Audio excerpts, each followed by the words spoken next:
Kung hindi mo aayusin ang sarili mo, okay? Especially your relationship with yourself, especially honoring yourself, especially respecting yourself, then you cannot honor other people, be it your downline, be it your upline.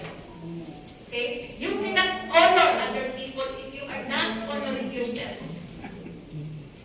Do you get me? Yes. Hindi mo kayang respeto ang kapwa mo. Ikaw mismo, hindi mo nire-respeto sa iyo. Okay? So take good care of yourself, love yourself. It's not selfish to love yourself. Okay? Iba yung ano ko, iba yung experience ko sa tatay ko. Okay? My father was a politician, church planter. Sobrang grabe. Sa kabaitan niya, inuunan niya ibang tao kaysa sa amin. Nagbigay siya ng groceries, rice, and everything. Halos ipamigay niya na lupain niya para sa mga tao at walang naiiwan sa amin. Marami siyang tinutulungan, pero hindi niya kami napag-aral sa kolehiyo or sa high school. So, ako, working student, kasi ayoko yung buhay na meron kami, na meron sana, pero pinamimigay sa ibang tao.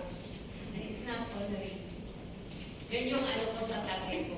Hindi ako nag-regret, pero nasabi ko talaga sa kanya, ayoko, patulan yung mga ginagawa mo. I will do other things. Okay? So, nag-working student ako. And then, ito na ako yun. Okay? Nakapagtapos. Pero, tawag nito, because I decided to lead my life even at a younger age. Okay? Hindi rason. Hindi rason po na wala naman nagsabi sa akin eh. Mga kapatid, mga kaibigan, business partners, sabihin ko sa inyo, kung nakikinig kayo dito, okay, if you are connected with the spirit inside, if you are connected with the God inside, that spirit will inspire you and give you creativity. And hindi kailangan may magsabi sa inyo. All these things, some of the things that I did, we did, talagang we started na walang outline. May outline in paper, pero yung outline na nag-nurture sa amin, wala. Okay?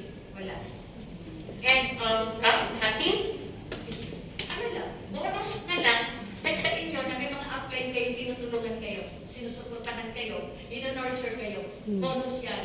Okay? Bonus yan. Kung hindi, pasalamat kayo because you are truly an independent business person. Okay? Wala. Oo nga. Kaya bonus eh. Okay? Kaya wala kayong kasal na hindi mag-grow dito. Wala kayong kasal na hindi kayo kumita ng gusto nyo. Okay? Ayoko sabihin na kumita kayo ng malaki. Okay? Kasi kung sasabihin ko kumita kayo ng 1 million, maliit lang sa inyo yung 1 million.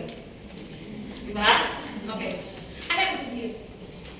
May good news ako sa inyo. You decide for yourself how much you like to earn. What kind of lifestyle you like to live. You decide. And then you choose. Choose to become a leader. Choose to become, to be a leader. It's the being. You have to choose. Hindi yung upline mo. Anong sinabi ng upline yun ang susundin ko? Hindi po. Anong sinabi sa loob mo? If ang sinabi sa kalooban mo, sa puso mo, sa spirito mo, na kikita ka ng 50,000, so be it. Pero yung kapitbahay mo, gusto niya kumita ng 1 million, so be it. Okay? So, depende po sa inyo. Kayo po ang mag-decide, kayo po ang mag-choose. Kayo po ang magpili kung ano, magkano, anong klaseng lifestyle meron kayo. Iba pag, dalaga, hindi naman si nanay tatay namimili, di ba? Unlike ibang kultura, ang mga nanay tatay. But here in the Philippines, sigurado ako na kayo ang namimili ng asawa nyo. Kung sinong gustong asawahin nyo, tama? Sino dito yung pinilit lang? Pinilit na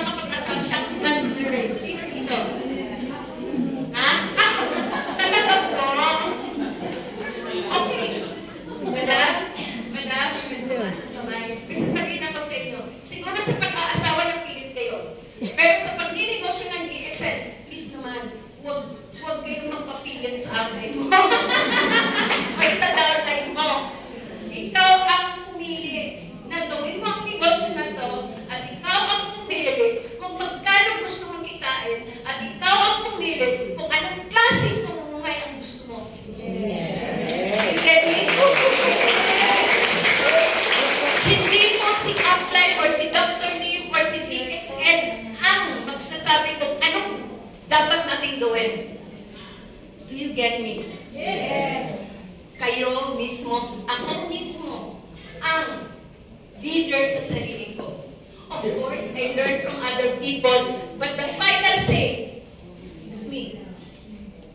No one and nobody can stop me to become a better version of myself. Yes. Do you get me?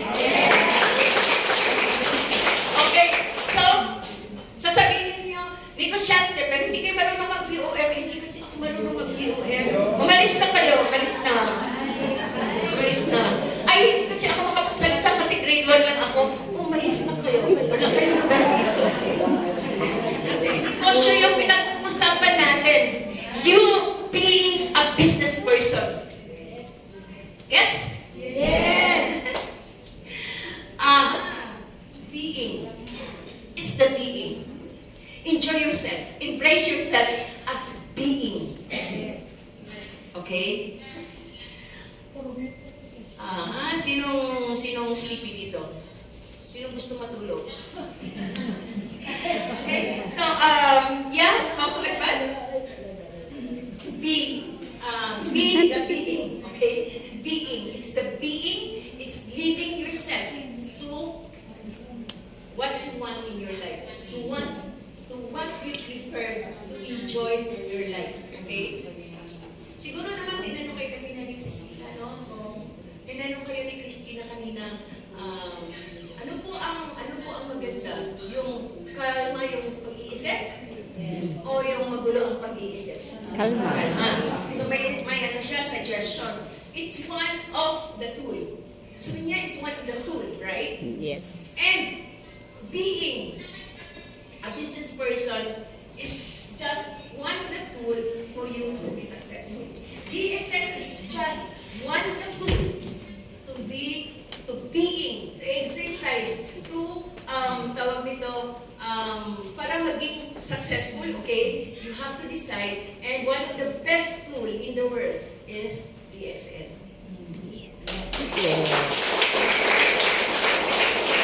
Huwag na po kayong maghanap ng ibang negosyo.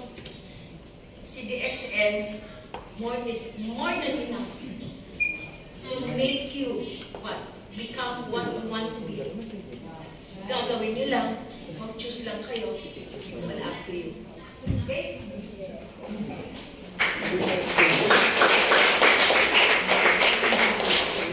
Sige, so to add on sa sinabi ng aming ina, so of course, sa business also, syempre sa DXN we have the legacy part, okay?